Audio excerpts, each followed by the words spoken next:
مولانا عبدالحکیم اسحاق کے بیانات کے لیے حکیم اسحاق آفیشل کو سبسکرائب کریں۔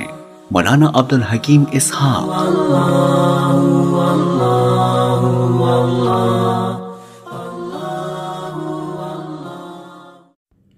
حضرت سعد بن معاذ رضی اللہ تعالیٰ عنہ جو مصعب بن عمیر کو نکالنے آئے تھے، جب آپ صلی اللہ علیہ وسلم نے مصعب بن عمیر رضی اللہ تعالیٰ عنہ کو مدینہ منورہ میں تبلیغ کے لیے بھیجا تو سعد بن معاذ رضی اللہ تعالیٰ عنہ ان کو مارنے آئے اور ان کو نکالنے آئے۔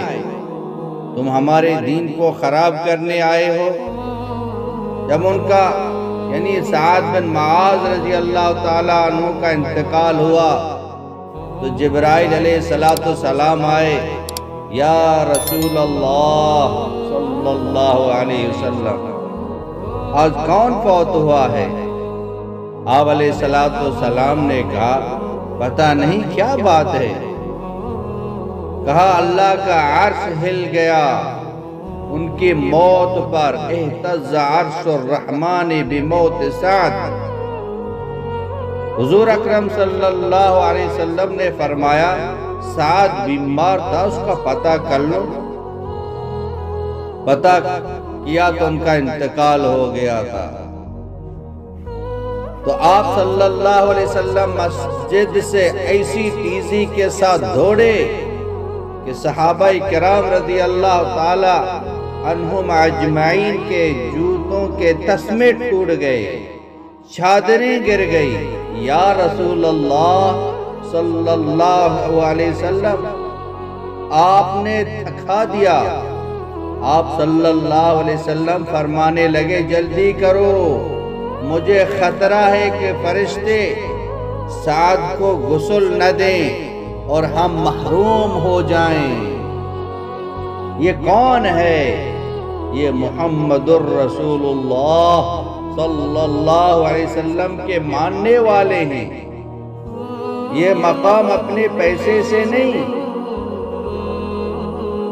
اپنی جائیداد سے نہیں، محمد صلی اللہ علیہ وسلم کی غلامی سے حاصل کیا۔ جب آپ صلی اللہ علیہ وسلم پہنچے تو کمرے میں صرف آپ کی میت پڑی تھی اور کمرہ خالی تھا۔ آپ صلی اللہ علیہ وسلم ایسے داخل ہوئے جیسے کہ کوئی مجمع کو چیرتا ہوا داخل ہوتا ہے۔ سعد کے سرانے کے پاس جا کر بیٹھ گئے۔ آپ صلی اللہ علیہ وسلم نے فرمایا اللہ کی قسم سارا کمرہ فرشتوں سے بھرا پڑا ہے، میرے لیے کوئی جگہ نہ تھی، اس لیے پاؤں سکھیڑ کر بیٹھا ہوں۔ آج سعد کے جنازے میں ایسے فرشتے اترے ہیں جنہوں نے کبھی زمین کو چھوا نہیں۔ ان کو اللہ نے بھیجا ہے کہ جاؤ میرے سعد کا جنازہ پڑھ کے آؤ۔ یہ عزت محمد صلی اللہ علیہ وسلم کی غلامی سے ملی تھی اور آپ صلی اللہ علیہ وسلم کی اطاعت سے ملی تھی۔ سائنس کی ترقی میں کیا عزت ملتی ہے؟ وہ عزت نہیں ہے، وہ عزت کا دھوکہ ہے۔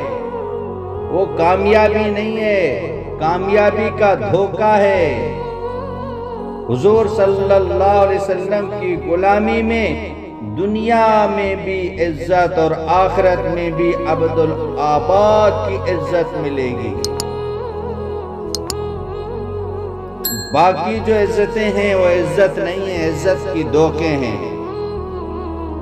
حضور صلی اللہ علیہ وسلم کے ہاتھ میں ہاتھ دے دیں، حضور صلی اللہ علیہ وسلم کے رنگ میں رنگ جائیں، آپ کے دامن کو پکڑیں، آپ کی اطاعت کریں، آپ کی غلامی میں آ جائیں، ایک ایک سنت کو اپنا لیں، پھر دیکھیں اللہ رب العزت کیا عزت عطا فرماتے ہیں۔ اللہ اس شخص کی محبت تمام مسلمانوں کے دلوں میں ڈالتے ہیں، حتیٰ کہ جانور بھی اسے محبت کرتے ہیں۔ اگر اللہ پاک کی محبت دل کے اندر نہ ہو، نبی کی اطاعت نہ ہو، فرما برداری نہ ہو، تو اللہ اس شخص کی نفرت لوگوں کے دلوں میں ڈالتے ہیں۔ صحابہ کرام نے غلامی کی، اطاعت کی، فرما برداری کی تو دنیا میں بھی کامیاب ہو گئے۔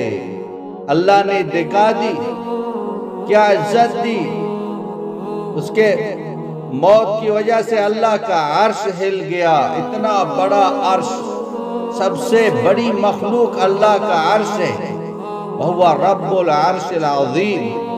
جس عرش کو اللہ عظیم کہے، سب سے بڑا کہے، وہ کتنا بڑا ہوگا۔